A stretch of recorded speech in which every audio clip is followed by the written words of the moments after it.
Welcome back to Gundam Planet Fast Forward, where this week we'll be taking a look at the funniest joke Bandai's played on Gunpla fans this year. Ariel is the fourth mobile suit to join the ever-expanding MGSD line, and it remains the only one to never have its own actual proper Master Grade release. Meanwhile, including the recently announced Destiny Gundam, the other four suits in the line have a combined 7 Master Grade releases between them, not including P Bandai. Maybe someday. To be honest, I've never cared for the MGSD line simply because it straddles the border between design philosophies that I think eliminates the best qualities of both. Designs try too hard to be tough to be truly cute, and they're all too chibi to actually be tough. That said, I'll be focusing entirely on the engineering and construction merits of the build rather than looking at the aesthetics, which you'll be able to decide if you like for yourself.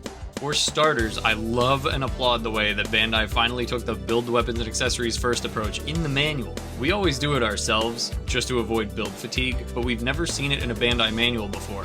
For an MG, the build felt very fast, but a lot of that has to do with the intuitive parts placement and runner layout in addition to very few frivolities. There are no interchangeable hands and no part swapping for any normal functions, so there's almost no repetition outside normal humanoid symmetries. On the topic of the hands, the weapon possession pegs are genius and should be incorporated into every single MG for the rest of time. I understand that the goofier proportions of this build allow the hands to be bigger than usual, but I have faith Bandai engineering magic can make this work on other kits too, and they absolutely should.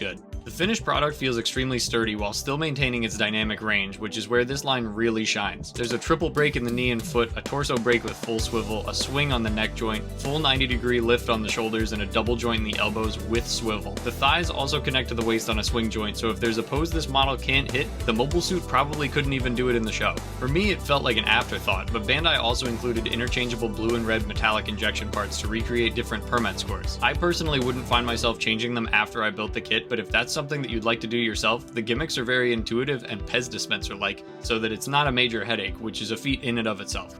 Craziest part of the whole thing for me was building the shield, escutcheon, which you build first as the component bits and then combine into the shield. As you're putting it together, it feels flimsy and shaky, but each subsequent part you attach secures a different element until it's one solid feeling piece. When I was building this on stream, I went from, I'm not sure about this shield gimmick to, this shield gimmick is incredible over the course of about 4 steps. Also, if you don't want the shield displayed in its combined form or in Ariel's bit-on form, you'll just need 2 sets of Witch for Mercury weapon display bases, which you probably have lying around from any of your other Witch for Mercury endeavors.